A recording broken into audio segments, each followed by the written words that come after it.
dengan Misri. Apa kabar kalian semuanya? Semoga kalian sehat-sehat ya. Oke, baik. Sebelum kita memulai pembelajaran hari ini, jangan lupa kita selalu membaca basmalah. Bismillahirrahmanirrahim. Ingatkah kalian pada pertemuan sebelumnya? Ya, pada waktu itu kita membahas tentang kedatangan bangsa Eropa atau Barat ke Indonesia. Apa saja ya penyebabnya? Pertama adalah gold untuk mencari kekayaan. Yang kedua adalah gospel atau untuk menebarkan agama tertentu. Yang ketiga adalah glory atau untuk mencari kejayaan. Nah, akibat kedatangan mereka ke Indonesia, maka terbentuklah pemerintahan kolonial di Indonesia. Kalian ingin tahu apakah pemerintahan kolonial tersebut? Mari simak video penjelasan dari Misri berikut ini.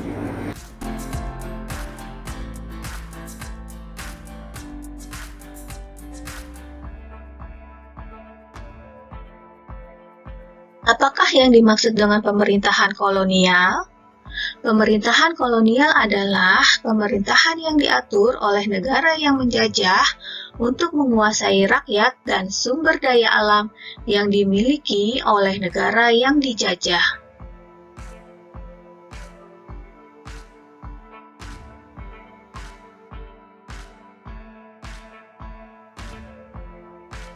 Pemerintahan kolonial yang kita pelajari hari ini yang pertama adalah pemerintahan kolonial Belanda. Tahukah kalian siapakah orang Belanda yang memimpin ekspedisi pelayaran ke Indonesia? Ya, dia adalah Cornelis de Houtman. Ia tiba di Indonesia pada tahun 1596 di Pelabuhan Banten. Namun, pada masa itu, kehadirannya kurang disukai oleh rakyat Banten karena mereka bersikap sombong. Lalu mereka kembali lagi ke negara Belanda dan pada tahun 1598, Belanda kembali melakukan ekspedisi yang kedua untuk berlayar ke Indonesia. Setelah itu, mereka mendirikan VOC atau Serikat Dagang Hindia Belanda. Masih ingatkah kalian tanggal berapa VOC didirikan? Ya, VOC didirikan pada tanggal 20 Maret tahun 1602. Apa saja ya tujuan VOC itu didirikan? Yang pertama adalah untuk menguasai pelabuhan-pelabuhan penting yang ada di Indonesia. Yang kedua, untuk menguasai kerajaan-kerajaan di Indonesia. Yang ketiga, untuk melaksanakan monopoli perdagangan rempah-rempah. Pada masa itu, VOC sangat berjaya. Namun, akhirnya pada tanggal 31 Desember tahun 1799, VOC dibubarkan. Kenapa ya? Ternyata VOC mengalami kebangkrutan. Dan pada masa itu, Belanda juga berhasil ditaklukkan oleh Perancis pada abad ke-18. Saat itu, Kaisar Perancis dipimpin oleh Napoleon Bonaparte.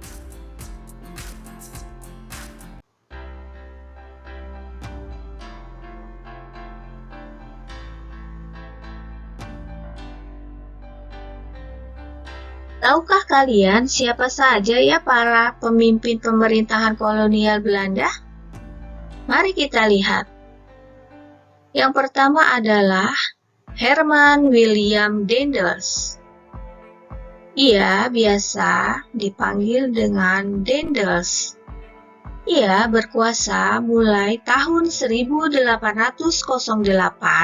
sampai dengan 1811. Apa saja ya kebijakan yang dia ambil pada masa pemerintahannya? Baik, mari kita lihat. Yang pertama adalah ia ingin meningkatkan jumlah tentara sehingga ia mengambil dari berbagai suku di Indonesia. Mengapa ya ia melakukan hal tersebut? Ternyata pada masa itu Prancis memerintahkan kepada Daendels untuk mempertahankan Pulau Jawa dari kekuasaan Inggris.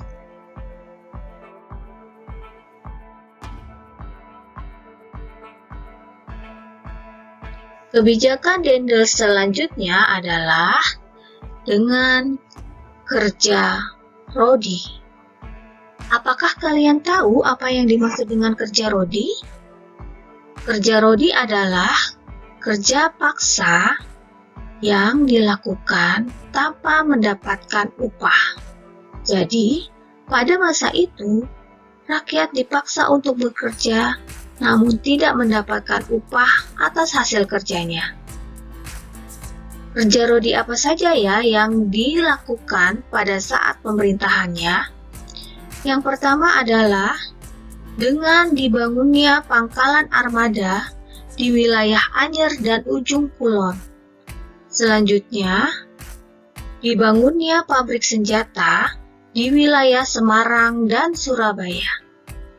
Dan selanjutnya, dengan dibangunnya jalan raya dari Anyer sampai Panarukan sepanjang kurang lebih 1.100 km.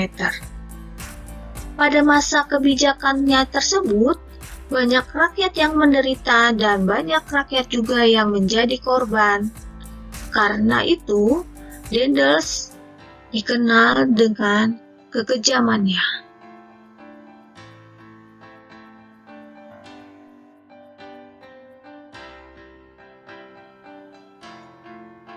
Pemimpin pemerintahan kolonial Belanda yang selanjutnya adalah Jansen van de Bos, atau dikenal juga dengan Van de Bos. Ia mulai berkuasa pada tahun 1830 sampai dengan 1834. Kebijakan apa ya yang diambil olehnya? Ternyata ia mengeluarkan kebijakan untuk memberlakukan tanam paksa atau yang disebut dengan kultur stelsel. Apakah tanam paksa itu? Ternyata rakyat dipaksa untuk menanam tanaman yang telah ditentukan oleh pemerintah Hindia Belanda. Apakah kalian tahu kira-kira tanaman apa saja ya yang pada masa itu harus dipaksa untuk ditanam? Mari kita lihat. Ya betul, yang pertama adalah teh. Selanjutnya, tembakau. Selanjutnya, kopi. Selanjutnya, tebu. Tanaman-tanaman tersebut adalah salah satu contoh tanaman yang dipaksa harus ditanam pada masa pemerintahannya.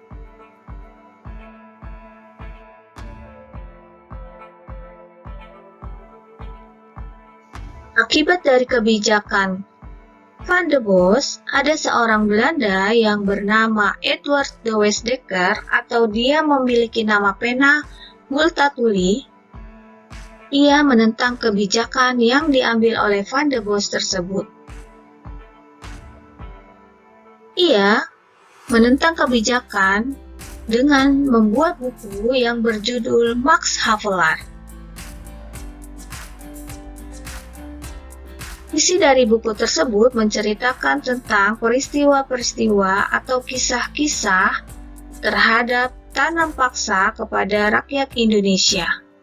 Dan ia juga meminta kepada Raja William yang saat itu berkuasa untuk menentang tindakan sewenang-wenang pemerintah Hindia Belanda kepada Indonesia.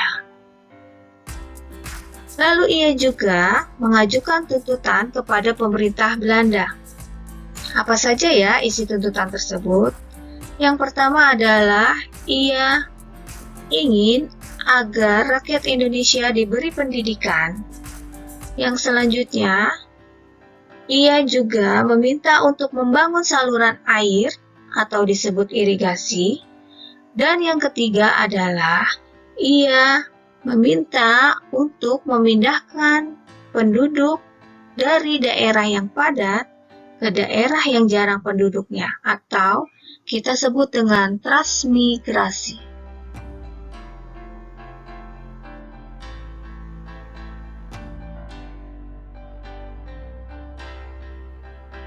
Nah, sekarang mari kita lihat peristiwa penting apa saja ya yang terjadi pada saat pemerintahan kolonial Belanda di Indonesia.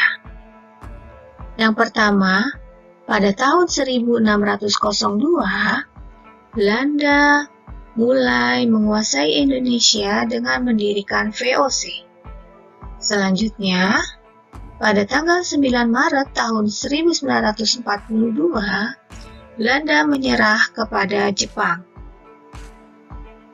Selanjutnya, setelah Indonesia merdeka pada tahun 1945, Belanda datang kembali lagi ke Indonesia. Dan pada akhirnya, pada tanggal 27 Desember tahun 1949, Belanda mengakui kedaulatan Indonesia pada saat konferensi meja bundar di Den Haag, Belanda.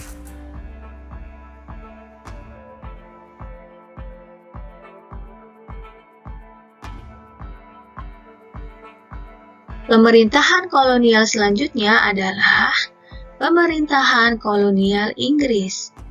Tahukah kalian siapa ya pemimpin pemerintahan kolonial Inggris tersebut? Ya, dia adalah Thomas Stamford Raffles. Ia mulai berkuasa sejak tahun 1811 sampai dengan 1816. Kedatangannya ke Indonesia adalah untuk menggantikan Gubernur Jenderal Daendels yang pada masa itu harus kembali ke negara Belanda dikarenakan Belanda kalah perang melawan Perancis. Nah, pada masa itu pemerintahan kolonial Inggris telah menguasai wilayah Sumatera, Ambon, dan Banda. Lalu, apa saja ya kebijakan yang diambil pada masa pemerintahannya tersebut? Yang pertama adalah kebijakan di bidang ilmu pengetahuan. Mari kita lihat. Ia mengundang para ahli pengetahuan dari luar negeri untuk mengadakan berbagai penelitian di Indonesia. Selanjutnya, Raffles bersama Arnoldi berhasil menemukan sebuah bunga yang sangat besar dan berbau menyengat atau kurang sedap yang diberi nama Rafflesia arnoldi. Ia juga menulis sebuah buku yang berjudul History of Java. History of Java menceritakan tentang keadaan penduduk di Pulau Jawa yang berkaitan dengan adat istiadat, keadaan geografi, sistem pertanian, sistem perdagangan, bahasa, dan agama yang dianut masyarakat Jawa pada masa itu. Lalu, ia juga merintis pembangunan kebun raya Bogor.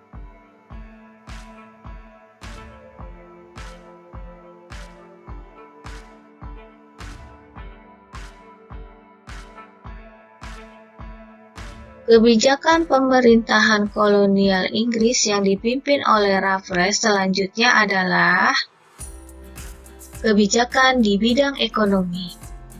Apa saja ya kebijakan di bidang ekonomi tersebut? Yang pertama adalah dengan menghapus kontingenten atau pajak hasil bumi diganti dengan sistem sewa tanah atau land rent Lalu selanjutnya adalah semua tanah dianggap milik negara. Maka, petani harus membayar pajak sebagai uang sewa. Nah, keadaan itu pada masa itu sangatlah memberatkan rakyat.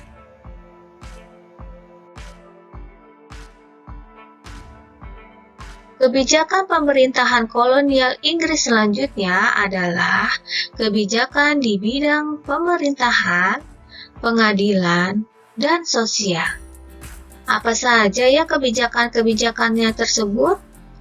Yang pertama adalah melarang adanya perdagangan budak. Selanjutnya, setiap keresidenan mempunyai badan pengadilan. Apa ya yang dimaksud dengan keresidenan? Keresidenan adalah pembagian dari administrasi pemerintahan. Jadi, setiap keresidenan memiliki beberapa kabupaten.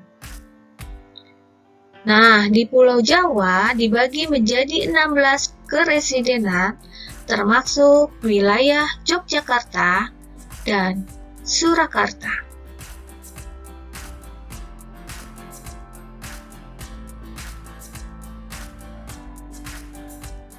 Nah, setelah kalian menyaksikan video tersebut, ternyata pemerintahan kolonial yang kita pelajari hari ini adalah tentang pemerintahan kolonial Belanda dan pemerintahan kolonial Inggris.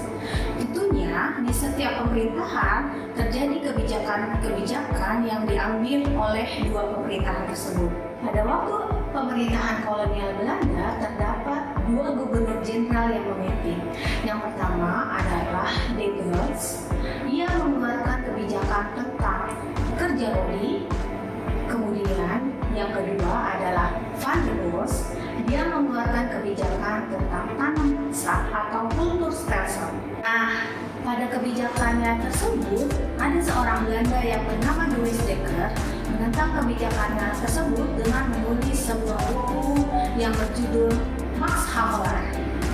Selanjutnya, pada pemerintahan Raffles, ia juga mengeluarkan beberapa kebijakan, seperti dengan didatangkannya para ahli ilmu pengetahuan.